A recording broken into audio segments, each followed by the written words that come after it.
Civil 360 संपादकीय विश्लेषण में आपका स्वागत है। आज का विषय है भारत में साक्षरता। नमस्कार।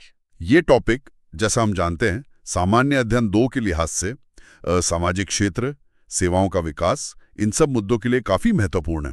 हाँ, बिल्कुल।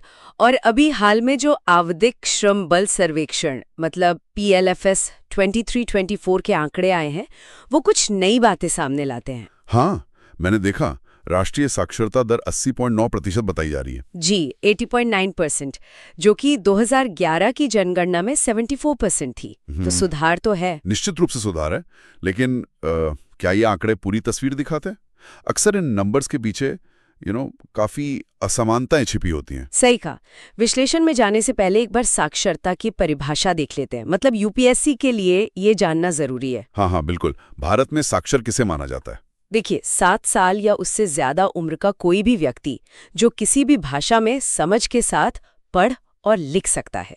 अच्छा, ये समझ के साथ वाला हिस्सा महत्वपूर्ण है, सिर्फ अक्षर पहचानना नहीं है। बिल्कुल, कॉम्प्रिहेंशन जरूरी है। ठीक है, तो PLFS के नतीजों पर वापस आते हैं। एक बड़ा अंतर तो शहरी और ग्रामीण साक्षरता में है। हाँ, शहरी दर काफी ज्यादा है, शायद बेहतर स्कूलों की वजह से, और मौके भी ज्यादा होते हैं। और जो दूसरा बड़ा मुद्दा है वो है लैंगिक असमानता।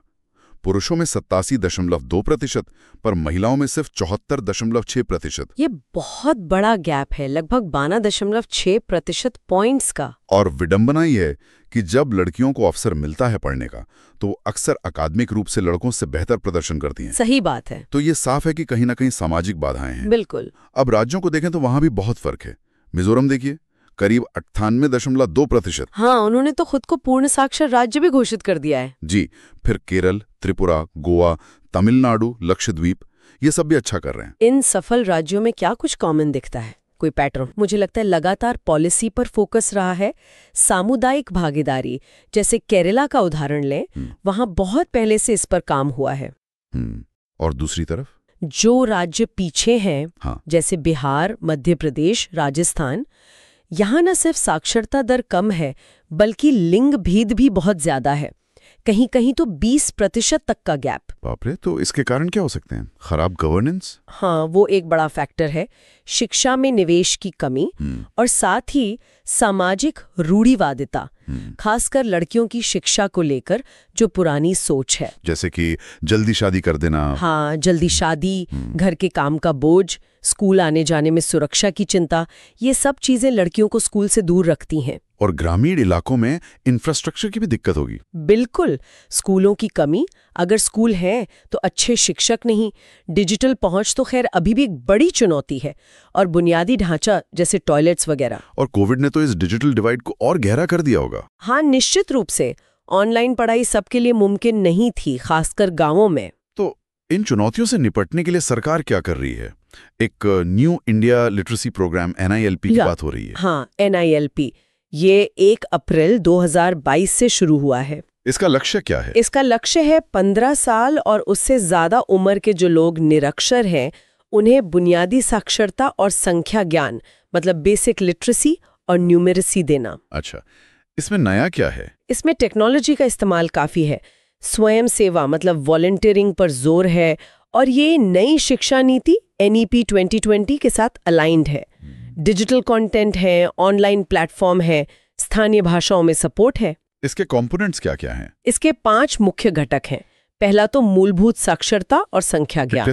दूसरा, महत्वपूर्ण जीवन कौशल मतलब क्रिटिकल लाइफ स्किल्स। तीसरा, व्यावसायिक कौशल विकास। चौथा, बुनियादी शिक्षा मतलब आगे की पढ़ाई के लिए।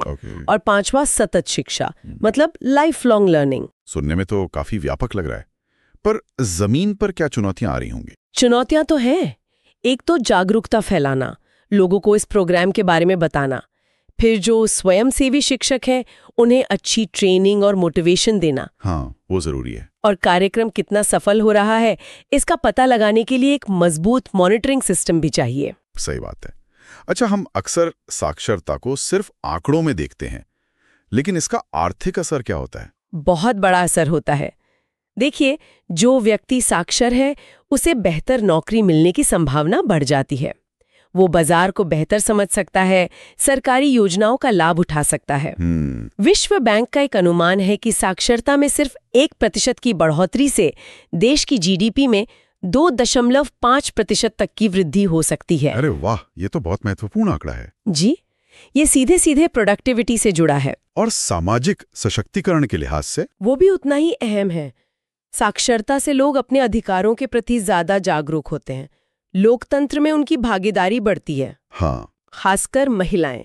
शिक्षित महिलाएं स्वास्थ्य, सफाई, परिवार नियोजन, बच्चों की शिक्षा, इन सब पर ज्यादा ध्यान देती हैं। और आज के जमाने में डिजिटल साक्षरता भी जरूरी है। बिल्कुल।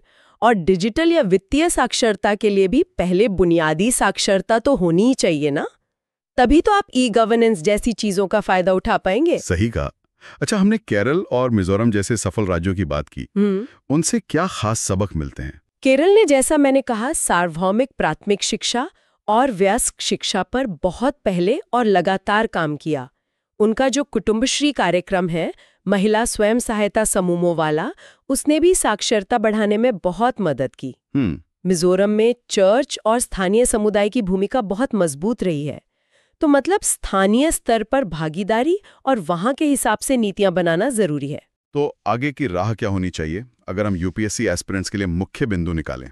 पहला तो ये कि सिर्फ साक्षर होने से काम नहीं चलेगा, फंक्शनल लिटरेसी पर ध्यान देना होगा। मतलब लोग साइन पढ़ सकें, फॉर्म भर सकें, रोजमर्रा की जरूरतें पूरी कर सकें। ठीक है, फंक्शनल लिटरेसी। दूसरा स्कूली शिक्षा की गुणवत्ता। ये बहुत जरूरी है।